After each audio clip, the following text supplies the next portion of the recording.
What you're about to see are some delicious chanterelles gifted to me by my friends Gus and Maya, and they had a great forage. I forgot to mention that, so I'm just popping in to say this. Cooked in butter and garlic. Ooh, so delicious, baby. My papa threw his first pots on Riley's wheel the other day.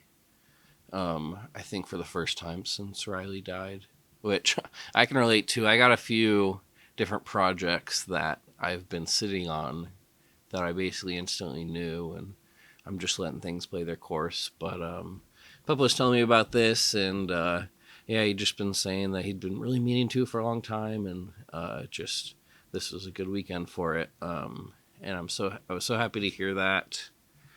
And yeah, I mean, it was Papa took ceramics at winter term at Graceland, where we also went. And winter term, incidentally, is one of the things that Riley never got to experience. Because even though they did go to Graceland for their freshman year, it had just been gotten rid of by the school, which was such a bummer because I had my science of cooking class. I've talked about this before with Dr. Mercer and all the amazing classmates in that. Like, that was such a pivotal moment. And for sure, like, one of the main seeds of Slobcore, which is great. But anyway, Papa took ceramics. I think our what was it? Our like salt holder. There was a piece of pottery that we always used at the at the dinner table. That was one of Papa's things that he made, which was always great. But anyway, Riley was an amazing ceramicist, and they got really into it in high school, maybe before. I'm sure they were good if they did it in middle school. But just truly amazing. Even when they were at Graceland, even though they were a freshman who had just started, they pretty much instantly became the president of the ceramics club, of the pottery club at Graceland, and like did a lot of stuff with that. They got paid to do my friends Clayton and Kendall's wedding. They did some custom pottery for that, and then they did so many amazing things at Lewis and Clark, and they kept up with it. But it was their main, I think their favorite artistic outlet, and the wheel of theirs. I'm not going to give you the full rundown of the wheel, but that sucker is so heavy, and it needs a certain like plug-in or whatever for the electrical. And over the last several years since we got the wheel, there were, I guess it would have been three big luggings of this thing because it's heavy as all get out. And that kind of, I don't know, I was just thinking about it, and kind of those coming together and lifting this heavy thing and supporting Riley and like bringing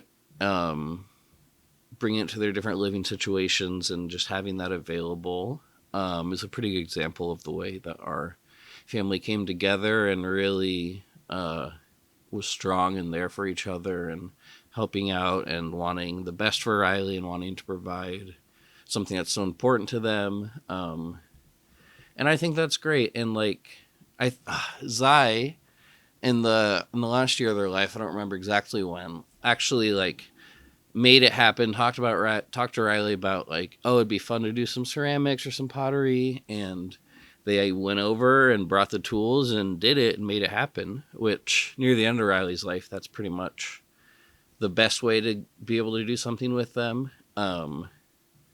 And I think that's just so special that Zai was able to have that and to experience that with them.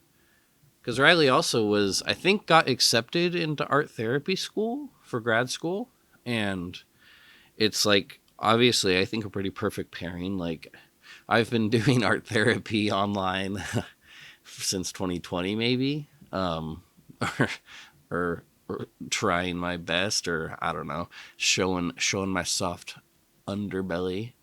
But yeah, Riley had gotten into art therapy, and that's why like I would talk to them a lot about how much my photography was helping me and how much my cooking stuff and all the slobcore. I'd be sure to talk to them about that. Partially, I guess, to help inspire and to model, and like I knew that they hadn't been doing much ceramics in the last several months, and that it's a thing that when they do it, they feel really good. And there's even something about I was awful. I'm awful at throwing a wheel. I took ceramics in high school, and I basically threw the right number of wheels that we needed to be graded, but every other day I just like couldn't get anything done the whole time, which is pretty annoying. But Riley was amazing. But even so, in the last bit of their life, they just didn't have the either the drive or the focus, or maybe they were dealing with self-esteem stuff, or I don't know. Maybe they didn't want to have fun doing ceramics. Maybe they wanted to sit in bad feelings. I don't really know. But the actual act of working the clay, and I think even this clay that Papa used was some that Riley had. It might have even been some that Riley harvested. They found some great clay down at Andrew and Emily's, right on Arnold Creek and creek bed, and like harvested it and knew all this stuff, and it was so cool. But actually working on the wheel and working with the clay, it is this process that's so tactile, and it's a lot of pushing and also holding and also just feeling the feedback, and not manipulating it too hard or trying to make it into a wheel immediately. Like, it's all about the process, and it's all about patience and firm grip, but loving grip and gentle kindness, and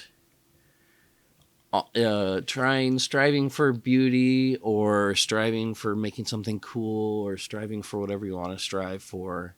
But also accepting that there's a lot of failures. There's a lot of messed up pots you're gonna get when you're throwing on the wheel, and that's all right. And even one of Riley's first, I think this was like their senior project in high school, one that got displayed in the hallway, but it was basically a series of the same pot at different levels of like messed upness, or like indent on it, or it's all cracked up, or just a pile. And I think that's so cool, and it's kind of, I don't know what they were trying to say with it. Something about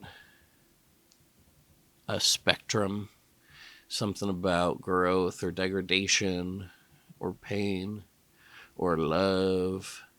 Or maybe they just had a random hair of an idea and had to get this project done, and they just went with it, and there wasn't much thought there. I don't know. And I wish I could talk to Riley about it, but I am docked at the speculation station because that is part of grief. Okay, see you later.